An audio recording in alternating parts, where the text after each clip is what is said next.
Good day, everybody. My name is Suzanne Gelderblom. I'm one of the psychologists working at Stabilis Treatment Center. In my previous video, I made reference to the concept of self-medicating. Now, I'm sure a lot of you have heard about this concept, or some of you may hear about it for the first time today. This is in actual fact one of the huge contributing factors that plays a role in the development of substance abuse and later on possibly also substance dependency.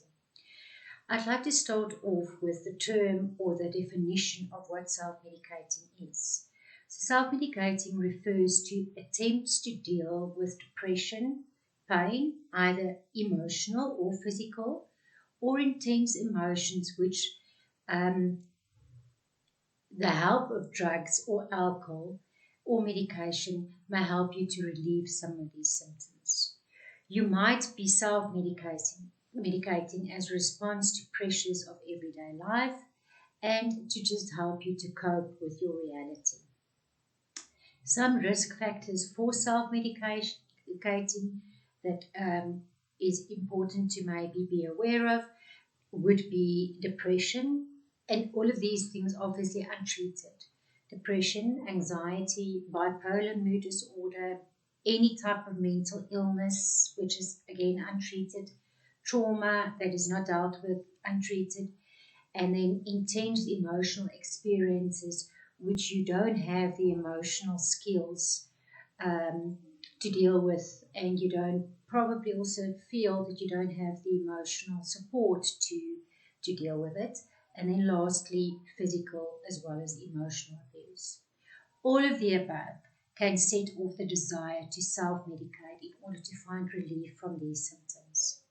When you're feeling lonely, unheard, and not understood, substances may become a means for you to suppress these emotions and to help you cope with everyday life. It becomes a very lonely place, a place where you feel you're stuck between four walls and your only hope lies in your next fix. Some signs of self-medication to look out for would be things like self-isolation, secrecy. If you feel your partner or your spouse or a child is being secretive and not giving you all of the information that you need. So, for instance, they used to tell you where they're going and how late and what time they will be back, and now all of a sudden you don't get that information anymore. Neglecting physical care, not bathing like they used to every day, not shaving, not necessarily taking care to dress neatly or to even wear clean clothes every day.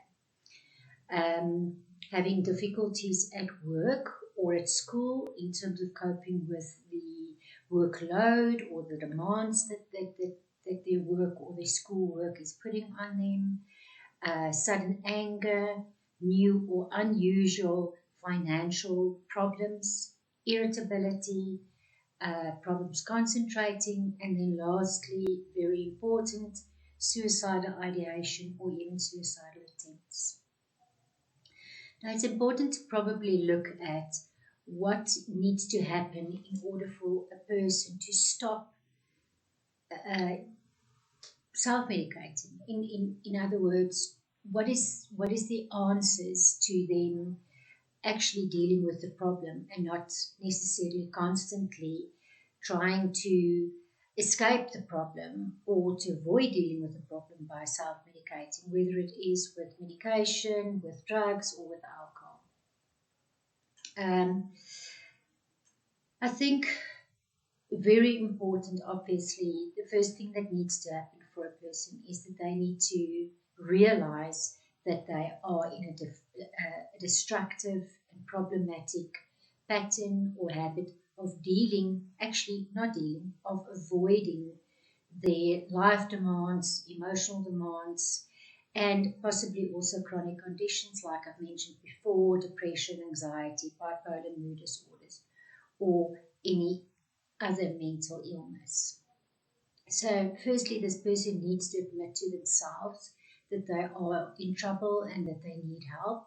And then any type of treatment, whether it be treatment one-to-one on a private basis, going to speak to your pastor or your minister or your doctor or a psychologist, maybe a family member or a friend, somebody that you feel will understand me and will not judge me and will help me to find possible solutions to deal with this problem.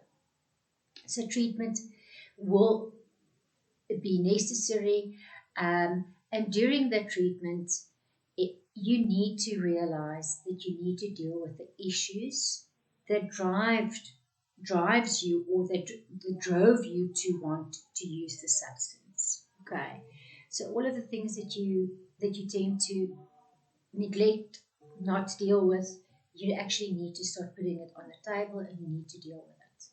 So there's 5 things that I normally suggest to my patients to do, and I'm going to mention it. However, it is in practice not necessarily just as simple as doing that word that I'm going to give you. So I'll try and elaborate and give some examples. But at the end of the day, what it boils down to is that the purpose and the function of substance abuse or self-medicating is to not deal with what is going on in your reality.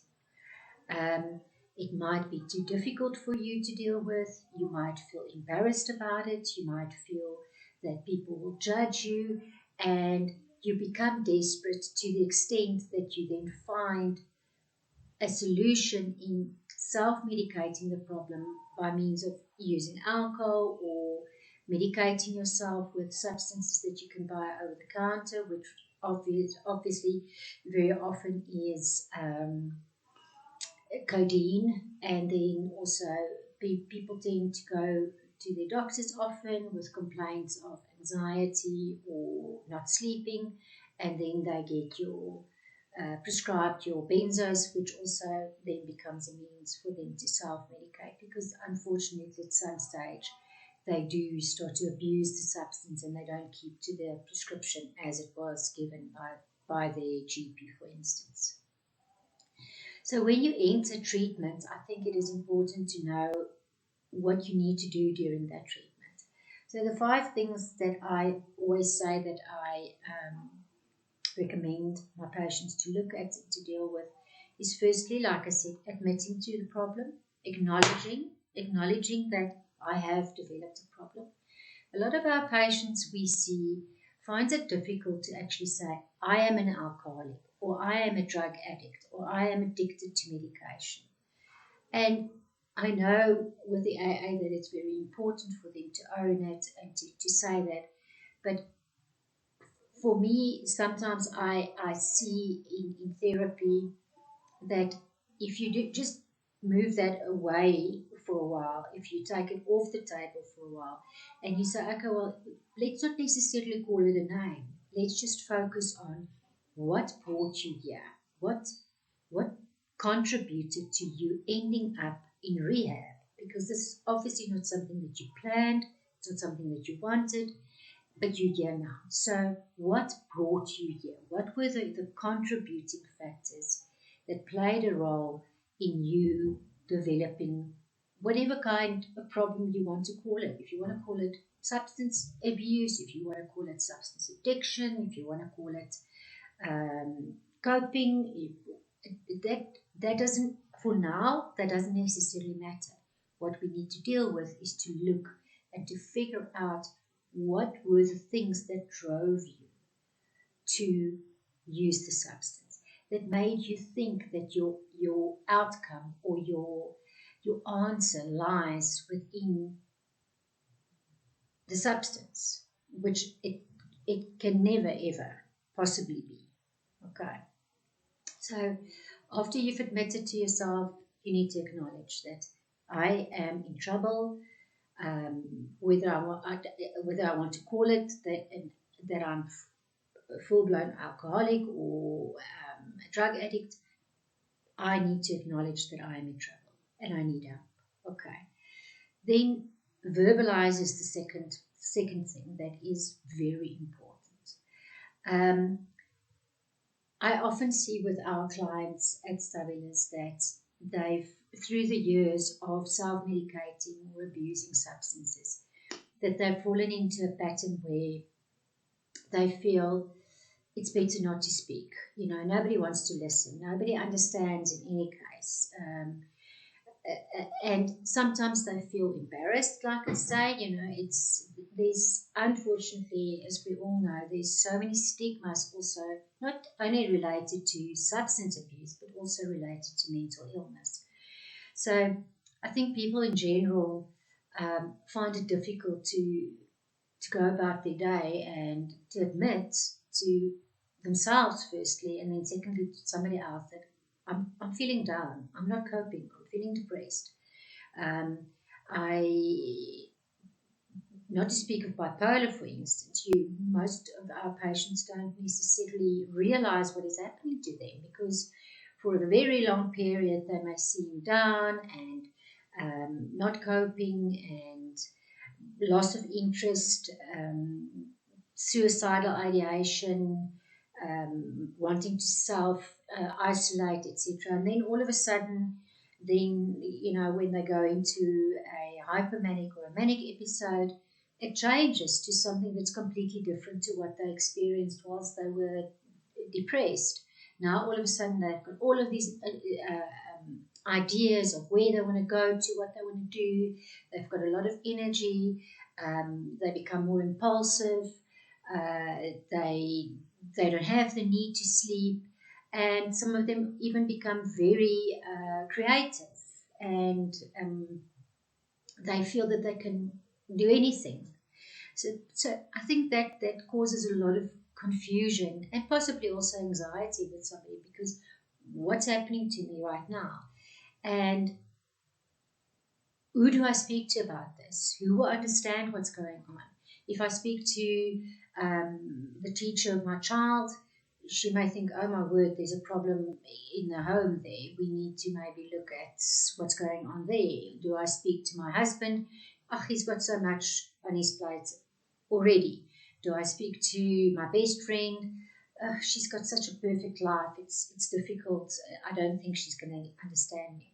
So then the if you've had the experience that when and if I use substances, it gives me relief from these emotional demands and symptoms that I'm experiencing and that's leaving me with discomfort, then that becomes a trap for you to possibly fall dependent on the substance. Okay. Verbalizing means that you're putting it out there, you're telling somebody about it. And very often, I think we feel unheard and we feel misunderstood.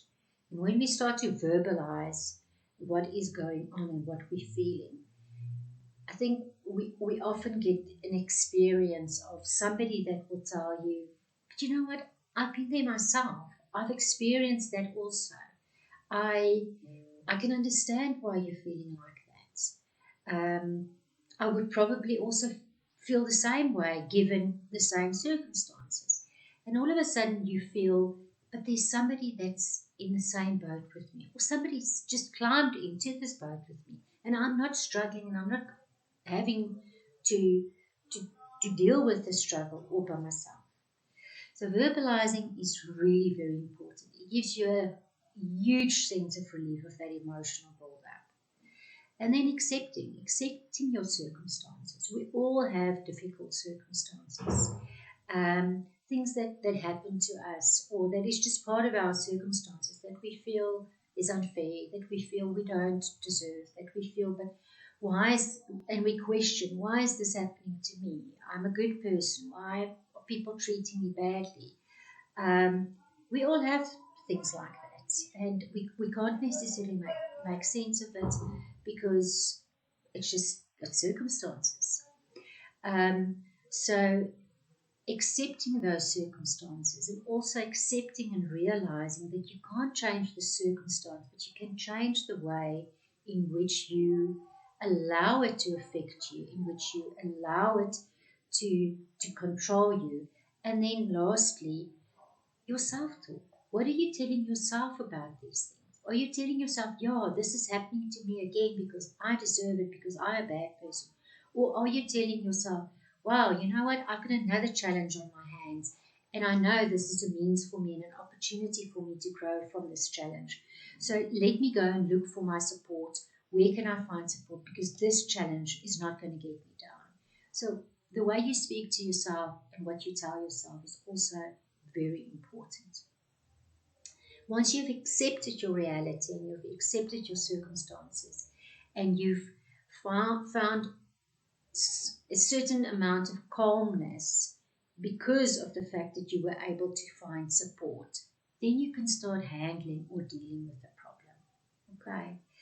And this, I believe, will become eventually the place where you realize that I am in control. I can deal with this. It may leave me with a certain period of time wherein I'm going to experience a lot of emotional difficulty and a lot of emotional discomfort. But it will pass. If I work through it, it will pass and I will get through it and it will go better. Good luck with this. If any questions arises with you, please don't hesitate to contact the centre. You can ask to speak to me, Suzanne Gelderblom, or to any of the other therapists. Thank you for listening. Good day.